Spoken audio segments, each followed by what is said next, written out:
অনেক সময় বাড়িতে আমরা ঘুগনি বানালে সেই স্বাদটা আসে না, যেই স্বাদটা আমরা দোকানে ঘুগনি কিনে খাই। কি মশলা দিলে দোকানের মতো স্বাদ পাওয়া যাবে? তো চলো দেখে নিই পুরো ভিডিওটা। আপনারা যদি ভিডিওটা না স্কিপ করে পুরো ভিডিওটা দেখেন তাহলে বুঝতে পেরে যাবে কিভাবে বানালে দোকানের মতো ঘুগনি হয়। তো চলো রেসিপি দেখে নিই। ঘুগনির যে ভাজা মশলাটা, প্রথমে মশলাটা আমি এখানে তৈরি করে নিচ্ছি। ভাজা মশলার জন্য আমি এখানে নিয়েছি 3টে এলাচ, একটা শুকনো লঙ্কা আর লবঙ্গ কাঠ, আর তার সাথে দিয়ে দিচ্ছি আজওয়াইন, গোটা জিরে আর শাহি জিরে। সব ভালোভাবে নিয়ে আমি এইটা ড্রাই রোস্ট করে নেব। তার সাথে একটা তেজপাতাও নিয়ে নিয়েছি। শুকনো লঙ্কাটা আমি এখানে একটা দিয়েছি, আপনারা ঝাল বেশি খেলে আর একটু বাড়িয়ে নিতে পারেন। শুকনো খোলায় ভালোভাবে ভেজে নিয়েছি, ভেজে তারপর আমি গুঁড়ো করে নিচ্ছি। তারপরে চলে এলাম ঘুগনি বানানোর প্রসেসে। প্রথমে আমি এখানে তেল দিয়ে দিচ্ছি। আমি এখানে সর্ষে তেল দিয়েছি, আপনারা চাইলে সাদা তেল দিয়েও করতে পারেন। ফোড়নের জন্য তেজপাতা, কাঠ আর নিয়েছি এলাচ, লবঙ্গ। একটু ভাজা ভাজা হয়ে গেলে এর উপরে দিয়ে দেবো গোটা জিরে আর হিং। হিংটা আপনারা অবশ্যই দিবে, হিংটা দিলে ঘুগনিটা খেতে ভাল লাগে। তার সাথে আমি গোটা জিরে দিয়েছি, গোটা জিরেও অবশ্যই দিবে, দোকানে গোটা জিরে দেওয়া থাকে ঘুগনিতে। দিয়ে পেঁয়াজটা কুচিয়ে রেখেছিলাম, পেঁয়াজ কুচুনো দিয়ে দিলাম এখানে। পেঁয়াজটা হালকা হালকা ভাজা হয়ে গেলে তারপরে আমি পেঁয়াজের উপরে দিয়ে দিব আলু। আলুটা ছোট ছোট করে কিউব করে কেটে রেখেছিলাম, এই আলুটা দিয়ে দিচ্ছি। আলু দেওয়ার সাথে সাথে আমি নুনটা দিচ্ছি না। নুন যদি দেওয়া হয় আলু থেকে পানি বেরিয়ে যাবে, তাহলে আলুটা ঠিকমতো ভাজা হবে না। তাই জন্য একটু পরে আপনারা নুনটা দিবেন। আমি এখনই নুনটা দিলাম। আলু মিনিমাম 1 মিনিট ভেজে তারপরে নুনটা দিয়েছি। স্বাদ মতো নুন আর হলুদ দিয়ে আলুটাকে পেঁয়াজের সাথে ভালো করে ভেজে নিচ্ছি। আলুটা হালকা ভাজা ভাজা হয়ে গেছে, তারপরে আমি একটা টমেটো কুচিয়ে রেখেছিলাম, টমেটো আমি দিয়ে দিচ্ছি। টমেটোর সাথে দিয়ে দিলাম 2টো কাঁচা লঙ্কা কুচোনো। আপনারা চাইলে কাঁচা লঙ্কা কম বেশি করতে পারেন বা স্কিপও করতে পারেন। ভালোভাবে সব কিছু একটু ভাজা ভাজা করে নিচ্ছি, পরে 1 মিনিটের জন্য চাপা দিয়ে রেখে দিচ্ছি।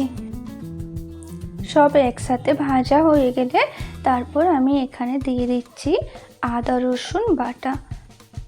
আদা রসুন বাটাটা দিয়ে সব ভালোভাবে মিক্স করে নিচ্ছি। তারপর আমি এক এক করে শুকনো উপকরণ দিয়ে দেবো। প্রথমে আমি হলুদ গুঁড়ো দিয়ে দিচ্ছি। হলুদ গুঁড়ো যেহেতু আরেকবার দিয়েছি তাই কম করে দিলাম। ধনে জিরে গুঁড়ো, লঙ্কার গুঁড়ো, তার সাথে দিয়ে দিচ্ছি স্বাদ মতো নুন।